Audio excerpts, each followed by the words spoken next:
Bueno, bienvenidos, buenas tardes. Estamos recibiéndolo formalmente, ya saben lo que vamos a tener en adelante en el programa, en una jornada en la que hay una situación global normal, porque no hay feriado en los Estados Unidos y porque tampoco hay demasiados sobresaltos desde el punto de vista de seguir en esa caída libre que venía la situación en la Argentina, teniendo en cuenta, por un lado, la falta de confianza en el gobierno del presidente Mauricio Macri y, por otro lado, los datos que objetivamente marcaban eso. No se ha recuperado ni mucho menos porque el riesgo país sigue siendo altísimo, aun cuando el dólar tiene como techo, en principio, los 60 pesos en las distintas entidades bancarias, 58 en el Banco Nación, y los arbolitos, las cuevas, el mercado paralelo que esto genera, 61, 62, 63, depende del monto y la cara del que vaya a hacer la operación. Y a propósito de eso, ¿no? Ha habido una coincidencia en todos los sectores de la economía, en todos los economistas, ya sean de un partido, de un banco, de una ONG, de una consultora, en cuanto a que la necesidad del control cambiario, y esto está relacionado con la manera en que uno quiera referirse a lo que cuando es malo es cepo y cuando es bueno es control cambiario. Digo, cuando lo hace uno es feo y cuando lo hace otro es muy agradable. Esta percepción, ¿no?, del que genera la acción, o por lo menos del que comenta lo que se genera en la acción. A ver, esto es un cepo.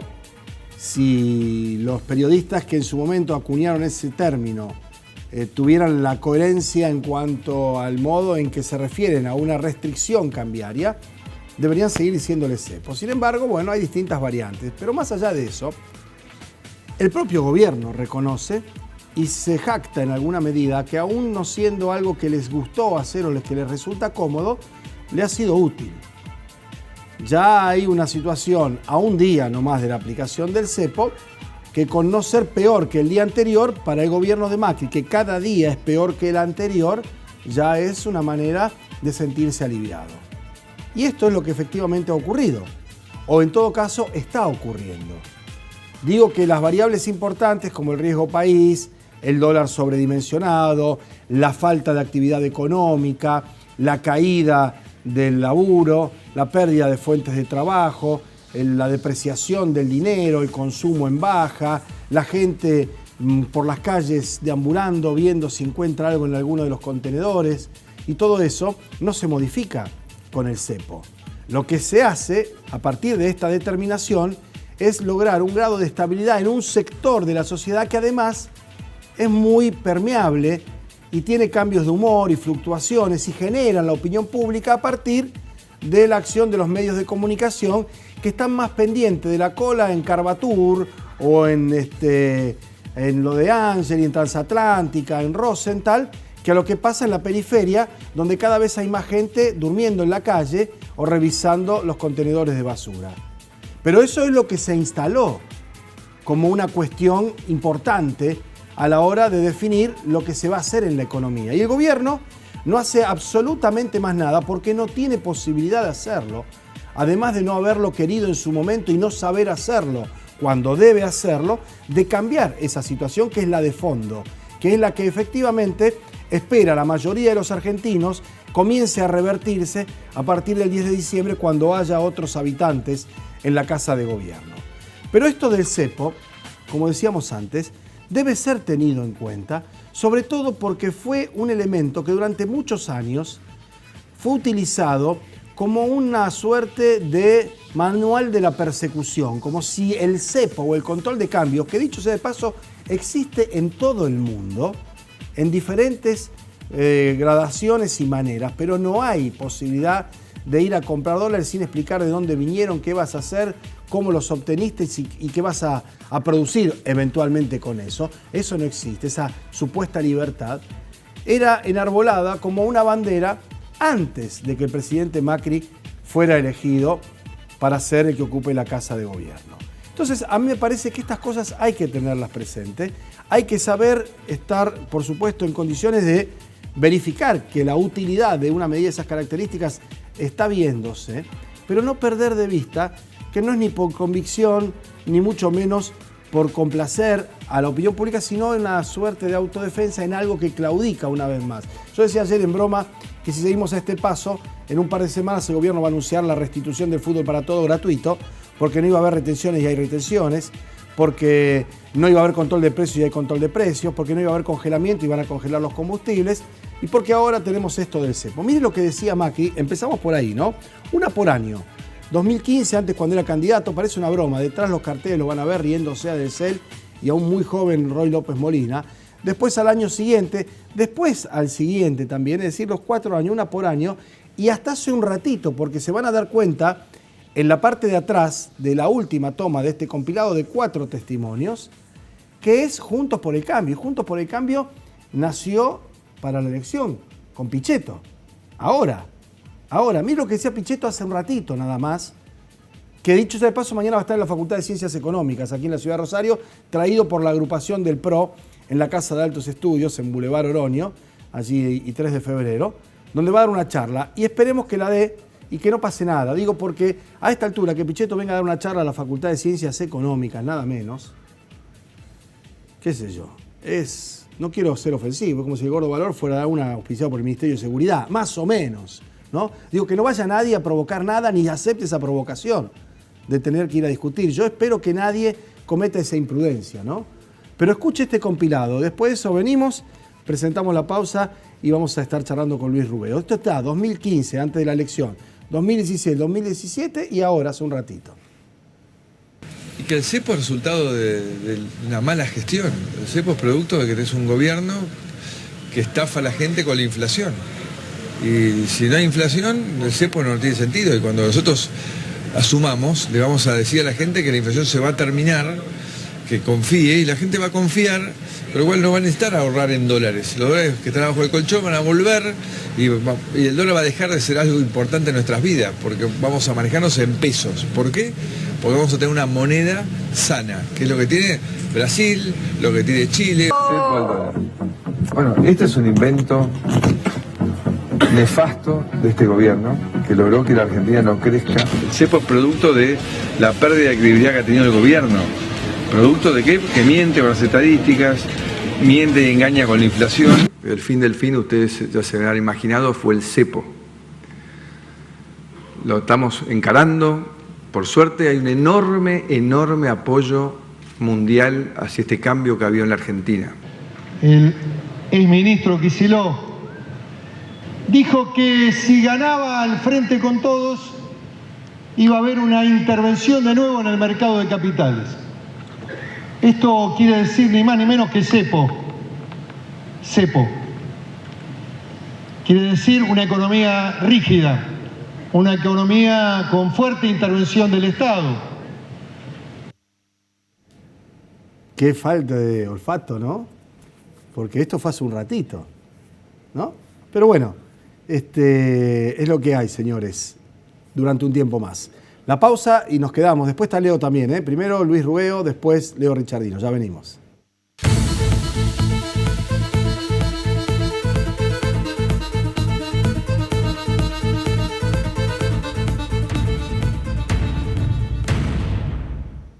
Bueno, muy bien, bienvenido Luis, gracias. No, gracias por invitarnos, Carlos. Un par de temas bien provinciales, locales, digamos. Cuando digo locales hablo por los municipios, ¿no? No solo Rosario, sino los del Cordón Industrial y los de toda la provincia. Digo los del Cordón Industrial porque es donde llegamos bien con el canal. Sí. Preocupados por cómo van a tener que afrontar este final de etapa, que es hasta el 10 de diciembre, con el gobierno de Miguel Lifchit que se retira y que en algún momento presuponían los propios intendentes, porque son ellos los que se quejan ahora, de que no iba a haber dificultades para poder tener los fondos y, en principio, y como dato fundamental, pagar los sueldos.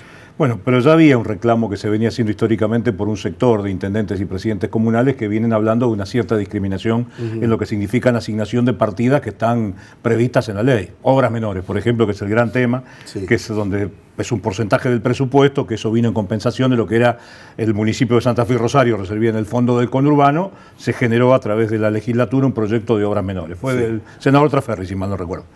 ¿Qué sucede en esta etapa? De que hay comunas que hace del año 2016 que no se lo vienen liquidando, Pablo. ¿Cuál es la función del Fondo de Obras Menores? Obra y equipamiento o rodados. Entonces, si yo tengo una plata asignada, yo hablaba con el presidente de comuna de Figueras esta mañana, me decía, Luis, a mí me deben del año 2016 Yo estoy haciendo la ampliación de la calle San Martín, donde tengo pavimento. Una cuadra de pavimento para mí en el año 2016 valía aproximadamente 400.000 pesos. Hoy vale 1 millón. Claro. Y me están debiendo 700.000 pesos. ¿Cómo hago yo? ¿Cómo cubro? No puedo hacer ni media cuadra y antes hacía 2. Ese es un tema. Pero además, siempre la legislatura, y en los últimos años lo hemos tenido que hacer, hemos autorizado para que un porcentaje de ese fondo de obras menores se utilice para gastos corrientes, porque los municipios y comunas se tienen que hacer cargo de una determinada cantidad de prestaciones que la provincia les fue derivando, o necesidades o problemas que fueron surgiendo, y más en esta época, Pablo, porque hoy hay 2 problemas que muchas comunas no tenían y se han agudizado: demanda de alimentos y demanda de medicamentos, por parte de la población mayor y por parte de la gente que no llega y necesita poner un plato de comida arriba de la mesa. Y eso se hace con recursos propios. Entonces, la legislatura autoriza.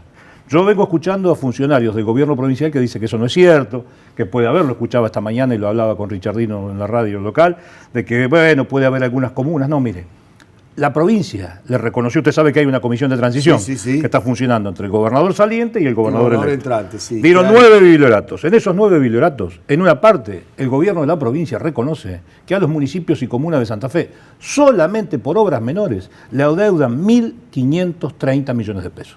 Esto no lo digo yo, lo dicen los funcionarios Lo del dicen ICE. los propios deudores, no los que están reclamando. No dicen, me deben esto. No. El gobierno de la provincia reconoce, entonces no es, se puede decir. Y que además ha habido una notable discriminación en muchos casos. Porque acá hay una nueva figura, que este fue un elemento que utilizó la gobernación de Lichín, que es el ANR. ¿Qué significa?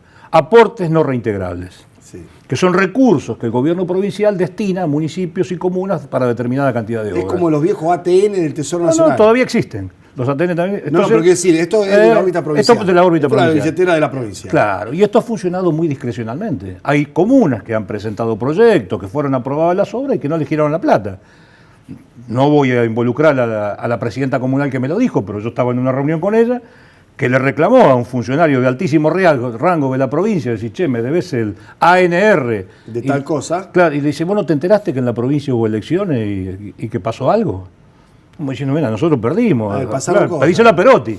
Esta es la realidad. Entonces, digo, tenemos que reconocer, porque nosotros estamos en una etapa donde el gobierno de la provincia de Santa Fe está queriendo plantear de que el problema deficitario está exclusivamente ligado a lo que significa la falta de recaudación nacional o la baja de la recaudación nacional. Sí. Y eso es una parte de la verdad. Aquí también hay que reconocer que el gobierno provincial ha cometido errores. El primer error fue haber firmado el pacto fiscal en noviembre del año 2017, que genera una determinada cantidad de obligaciones para la provincia, y la Nación nunca cumplió, Pablo. Se deben 5.800 millones de pesos de la caja de jubilaciones, se deben lo que significa... Y el juicio, ¿no? Bueno, de juicio... Eso fue... Uno a veces cuenta estas cosas y parece que ya quedaron en la historia. Nosotros hubo una reunión con Saglione cuando nos convocaron a los legisladores para decirnos por qué teníamos que votar el pacto, la adhesión al pacto. Nosotros no la votamos. Y yo le pregunté, le dije, ministro, dígame, ¿cuál es la razón fundamental de que vamos a lograr que con esto nos pongan monto y fecha cierta de la famosa deuda del ANSES? Ni le pusieron monto, ni le pusieron fecha, y le tomaron el peso. Y eso es una cifra que sabe Dios cuándo la provincia la va a cobrar. Entonces, tenemos que ser muy justos en decir esto, porque los municipios y comunas cada vez tienen mayor cantidad de demanda y menor capacidad de respuesta. Entonces tendríamos que pensar desde el gobierno de Santa Fe cómo se le va tratando de auxiliar a esta situación. Entonces, de negar la realidad, decir de que no se le debe, que no ha habido discrecionalidad, ha habido. Y nosotros queremos saber cómo es. Bien, ese es un tema. El otro que ha salido, y a mí me pareció un delirio empezar a hablar de la reforma constitucional cuando todavía no asumió el próximo gobierno, el de Perotti, que ya está electo, pero lo que se está hablando es de tratar la ley que propicie la necesidad. No, mire, yo conozco... Porque para que haya reforma constitucional tiene que haber una convención constituyente y una elección nueva. Exactamente, pero en el hipotético caso de que prosperara, yo sé que hay algunos legisladores que están conversando la cuestión, sería de que las cámaras, por una mayoría especial, traten el proyecto donde sancionen la necesidad de la reforma. Será una cuestión que el gobierno que viene tendrá que implementar, llamar a una elección constituyente, convocar a diputados constituyentes. Lo lógico, razonable sería, digo yo en mi imaginación, si se logra esto, sancionar la necesidad de la reforma, que cuando haya una elección de mitad de mandato, se aproveche para elegir constituyente de Santa Fe. Ahí hay un cuestionamiento que inclusive hacía el propio gobernador saliente, el gobernador Lichting, de decir de que tenían que ser en un año que no hubiese elecciones para que solamente se eligieran. Bueno, nosotros tendríamos, por ejemplo, el año 2020, el año que viene se podrían hacer elecciones constituyentes, con tiempo, con plazo, claro, no de la manera apurada que él la quería hacer. Y para que no haya duda, como le veían a Lipschitz, autoexcluyéndose el gobernador de turno. Eso será una facultad, gira por otra. Exactamente, será una facultad que los constituyentes, que aquellos que se han elegido, aquellos que digan que es lo que se pongan de acuerdo y voten, y tendrá la mayoría democráticamente decidirá. Pero a mí no me parece, Pablo, de que sea un escollo, una locura.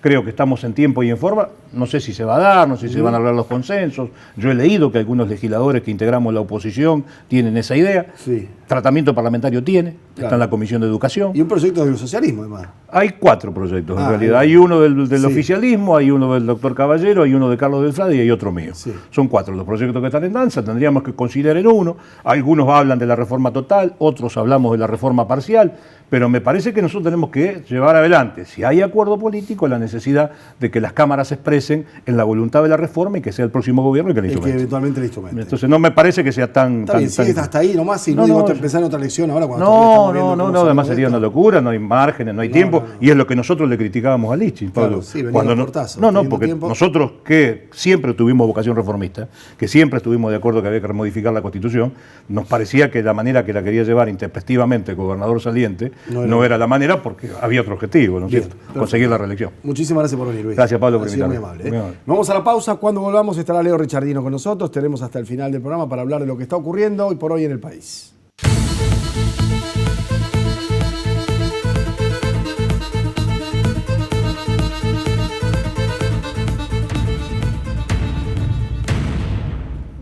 Bueno, muy bien, Richardino, bienvenido. ¿Cómo le va, Feldman? Buenas tardes. Todo suyo. Ahí está, cámara 2, cámara 3. Yo no soy un solista, yo soy una persona que juega en equipo. Pero te gustaría.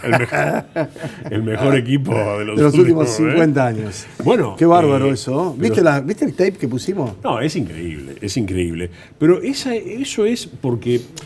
Es curioso, Pablo. A veces desde algunos sectores se le adjudican fanatismos ideológicos a algunos. Por ejemplo... Desde el macrismo se adjudicaban fanatismo ideológico al kirchnerismo. El populismo, Irán, los mapuches, Venezuela, todo ese tipo de cosas. Cuando en realidad, del otro lado, hay fanatismos. Porque esto del cepo, digamos que si instaló el gobierno, perdón, desde mi punto de vista, es la primera medida como la gente y donde realmente, bueno, lo acaba de decir Labaña. Le ha dado resultados. La CUNSA entendió la realidad, dijo Labaña. Y Macri, evidentemente, se bajó hasta un momento donde dijo, bueno, ahí tenemos que ir porque si no esto se desmadra. O sea que estuvo bien. Sí, ahora yo después... La pregunta que hacen algunos dicen, ¿por qué, Pablo, si se hubiera hecho el miércoles pasado esto, hubiese tenido un efecto de evitar fuga de capitales importante? Yo tengo una hipótesis que la esbocé delante del doctor Daniel Guida, que es un sabio en el tema. Sin duda. Y Guida no me la refutó. No dijo, sí, puede ser. Con que me haya dejado correr, digamos, la idea... Yo estoy satisfecho. ¿Cuál es mi idea?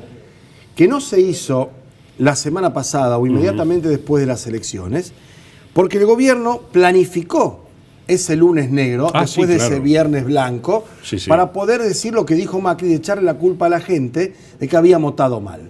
Y escalar cada vez más esa cuestión del enfrentamiento, de la polarización, de hacer más enfático su desprecio hacia quienes votaron en contra y meter el miedo. Y ahí atrás Carrió, ahí atrás Pichetto, ahí atrás Brandoni. Es decir, estaba la estrategia de campaña todavía. Bien, claro. ¿Por qué? Yo creo que esto que se ha dispuesto para la jornada de ayer y que está corriendo ahora, no es letra y música ni de Macri, ni de la CUNSA, ni de Pichetto, ni mucho menos de Carrió. Yo creo que esto es letra y música del Fondo Monetario Internacional, que ha visto que se le complicaba internamente aprobar la nueva remesa para Argentina, porque ya adelantaron Italia, Suecia y Holanda que no la iban a votar, si no se controlaba la fuga de divisas.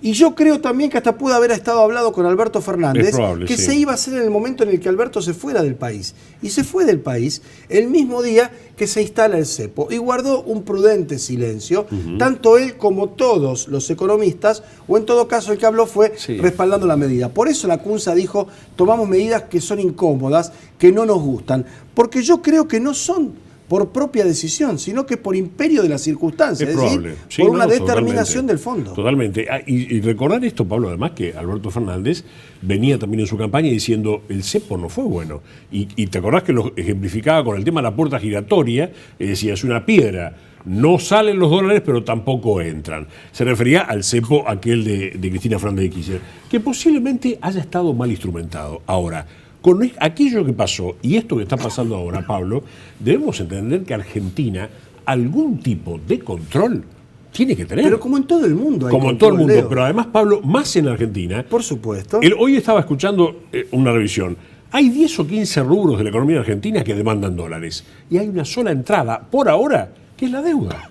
Es el endeudamiento en dólares, porque todavía las divisas no las podés contar Pero, Leo, porque no hay superávit fiscal. Si esto hubiera sido un plan B a un remoto o lejano, Sí. no hubiera dicho Pichetto lo que dijo en la campaña acerca del cepo. Sí, obvio.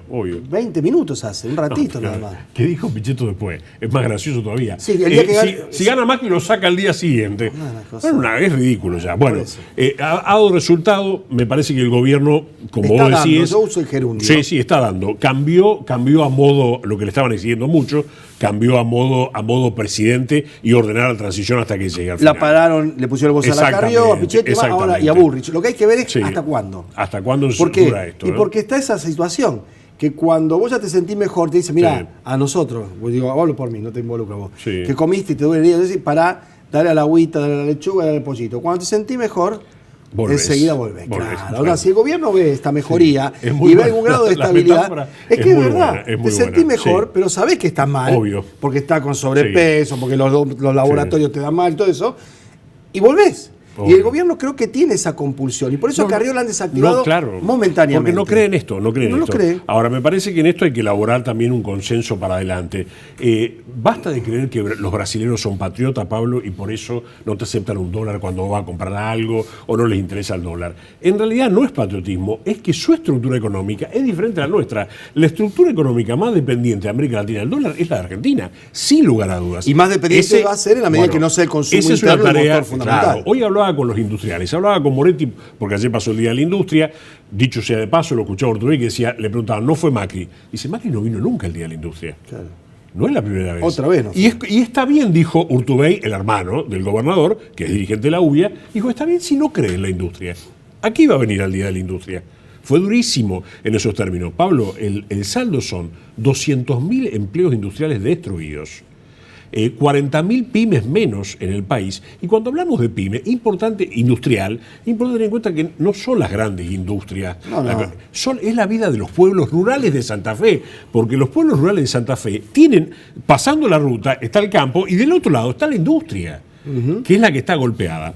Dicho sea de paso, debo reconocerte que te adelantaste una información, hoy está publicado, ahora hace poco, que va a haber una ayuda importante para General Motors y una reunión de Alberto Fernández, que ya hubo un compromiso.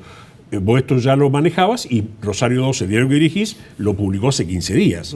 Cuando hoy hay 335 trabajadores de General Motors suspendidos, que están cobrando el 70%, Barros, el secretario general de ESMATA, hoy admitió que ya había habido una reunión con el CEO y que va a haber otras reuniones del CEO de General Motors con Alberto Fernández. Alberto Fernández allí ya dio un compromiso importante de participación en el tema. Me parece que es importante tenerlo en cuenta. Así es, Alberto Fernández, que está en España, que Sí. se reunió con Pedro Sánchez, Sí. el jefe del gobierno, una reunión informal, que se va a reunir con José Luis Rodríguez Zapatero, que era presidente en su momento cuando era jefe de gabinete, y que se va después a Portugal, donde se va a encontrar con el primer ministro que salió de una situación de crisis económica de su país sin tener que claudicar Claro. frente al Fondo Monetario Internacional, ¿no? Que son datos también importantes. Sin lugar a dudas. Volviendo a la realidad provincial, te escuchaba con Luis Rubeo.